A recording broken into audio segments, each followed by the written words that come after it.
श्री शिवाय नमस्तुभ्यम। दोस्तों, आप सभी जानते हैं कि आज के समय में व्यक्ति सबसे ज़्यादा परेशान रहता है बीमारी से, रोग से। अगर किसी व्यक्ति के घर में कोई भी सदस्य बीमार पड़ जाता है तो उसकी सैलरी का, उसकी इनकम का आधा हिस्सा या उससे भी ज़्यादा हिस्सा उसके रोग को ठीक करने में खर्च हो जाता है। गुरुजी ने कहा कि अगर आपके भी घर में कोई ऐसा सदस्य है जिसके शरीर में कोई गंभीर बीमारी हो गई हो, लगातार डॉक्टरों से उसकी दवाएं चल रही हो लेकिन उसके रोग में कोई आराम ना मिल पा रहा हो, उसका रोग चाहे पेट से संबंधित हो, चाहे आंतों से संबंधित हो, चाहे लीवर से संबंधित हो, चाहे उसके पैर में कोई दिक्कत हो गई हो या उसके आँख की कोई समस्या हो या उसके शरीर में कोई भी ऐसी बीमारी हो गई हो जो बहुत ही गंभीर रूप में आ गई हो और डॉक्टरों की दवाएं भी अब उसको आराम ना दिला रही हो, तो गुरुजी ने कहा कि आपको सिर्फ 5 काली मिर्च के दानों से एक ऐसा उपाय करना है जो उस व्यक्ति की इस गंभीर से गंभीर बीमारी को बहुत ही जल्दी से समाप्त कर देगा और वो व्यक्ति फिर से पूरी तरह से रोग मुक्त हो जाएगा। तो चलिए जानते हैं क्या है वो उपाय, लेकिन उससे पहले एक प्रार्थना, अगर आप चैनल पर नए हैं तो कृपया चैनल को सब्सक्राइब अवश्य कर लें। देखिए, गुरुजी ने कहा कि अगर इंसान स्वस्थ है तो वो सब कुछ कर सकता है, वो मेहनत भी कर सकता है, वो सारे प्रयास कर सकता है, लेकिन जब वो अस्वस्थ हो जाता है, किसी बीमारी से घिर जाता है तो उसे एक लोटा जल चढ़ाने में भी बहुत कठिनाई होती है।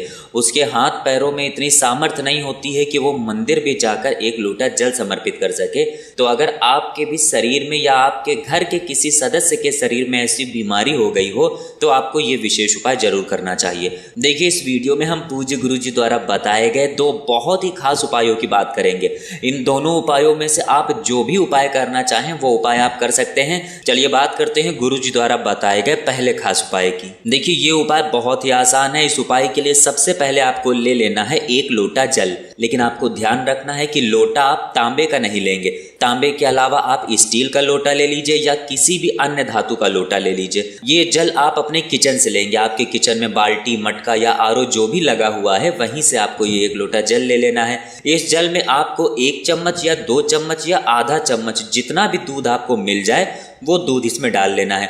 गुरुजी ने कहा है कि शिव महापुराण कहती है कि जरूरी नहीं आप 1 लोटा भर कर शिवलिंग में दूध समर्पित करें। गुरुजी ने तो यहाँ तक कहा है कि शिव महापुराण कहती है कि अगर आप 1 बूंद भी दूध शिवलिंग में समर्पित करते हैं तो आपको 1 लोटा दूध समर्पित करने के बराबर ही पुण्य की प्राप्ति होगी, उसके बराबर ही लाभ होगा। तो आपके पास जितना भी दूध है, चाहे आधा चम्मच हो या उससे भी कम हो, आपको इसी जल में डाल लेना है। लेकिन आपको ध्यान रखना है कि दूध कच्चा ही होना चाहिए और अगर गाय का दूध मिल जाता है तो ये आपके उपाय के लिए सबसे उत्तम साबित होगा।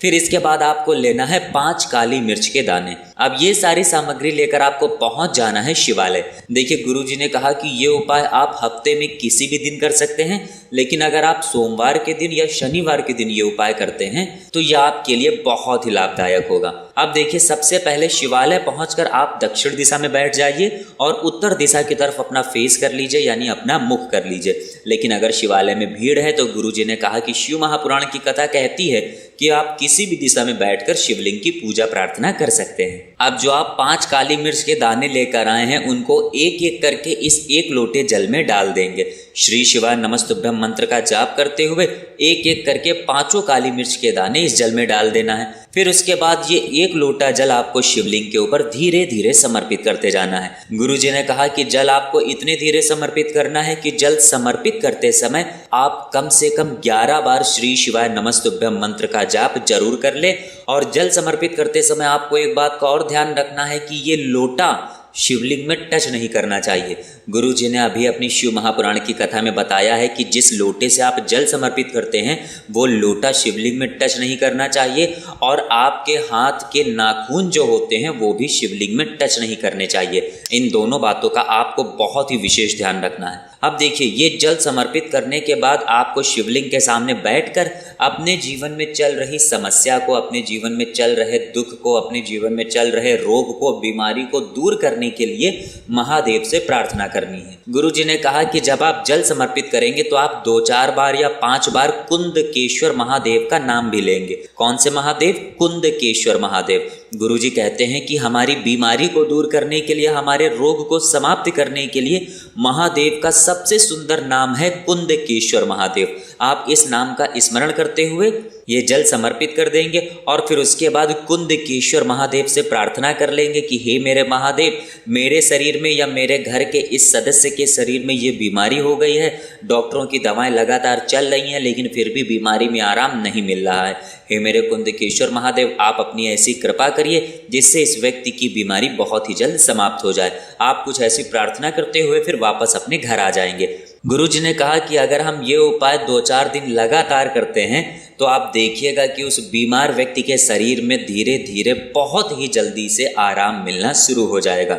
चाहे जितनी पुरानी उसकी बीमारी हो, उसे बहुत ही शीघ्रता से रोग में आराम मिलना शुरू हो जाएगा। अब इसके बाद बात करते हैं गुरुजी द्वारा बताए गए दूसरे बहुत ही खास उपाय की। देखिए, ये दूसरा उपाय उन लोगों को करना है जिनके शरीर में कहीं पर भी कोई दर्द बना रहता है, चाहे उनके सिर में दर्द बना रहता है या फिर उनकी आंखों में दर्द बना रहता है या फिर उनके पेट में दर्द बना रहता है और या फिर उनके हाथ पैर में दर्द बना रहता है, यानी शरीर के किसी भी अंग में अगर दर्द बना रहता है तो ये उपाय आपके लिए रामबाण साबित होने वाला है। देखिए, इस उपाय के लिए आपको ले लेना है 1 लोटा जल। सबसे पहले आप 1 लोटा लेंगे, उस लोटे में आपको इत्र डाल लेना है। इत्र आपको किसी भी पूजन सामग्री वाली दुकान से बहुत ही आसानी से मिल जाएगा।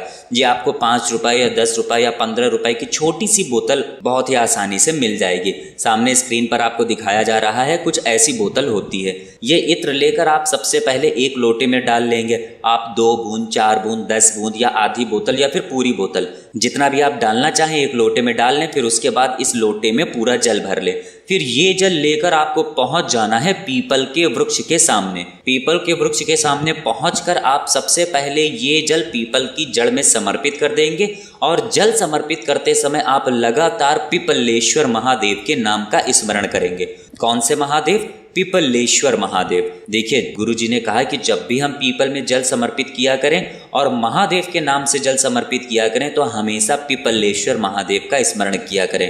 अब जल समर्पित जो हो गया है वो जल आपको थोड़ा सा अपने हाथों में ले लेना है। देखिए, जैसे हम लोग शिवलिंग में जल समर्पित करते हैं और जलाधारी से जो जल नीचे गिरता है थोड़ा सा अपने हाथों में ले लेते हैं, वैसे ही जो जल हमने पीपल की जड़ में समर्पित किया है थोड़ा सा जल वहीं से हम लोग नीचे से उठा लेंगे। जितना भी हमें मिल जाए, 1 बूंद, 2 बूंद, 4 बूंद, 10 बूंद, जितना भी मिल जाए उतना उठा लेंगे। और अगर खुद के शरीर में कोई दर्द बना रहता है तो यही जल पिपलेश्वर महादेव का नाम लेते हुए अपने शरीर के उस अंग में लगा लेंगे और पिपलेश्वर महादेव से उस दर्द को दूर करने के लिए प्रार्थना कर लेंगे। या फिर घर का कोई सदस्य है जिसके शरीर में कोई दर्द बना रहता है, उस व्यक्ति के शरीर के उस भाग में लगा देंगे और पिपलेश्वर महादेव से उसके दर्द को दूर करने के लिए प्रार्थना कर लेंगे। बस आपको ध्यान रखना है कि ये उपाय आप 2 दिन लगातार करेंगे। आपको ये उपाय रविवार के दिन नहीं करना है, सोमवार से लेकर शनिवार के बीच में आप ये उपाय किन्हीं भी 2 दिन लगातार कर लेंगे।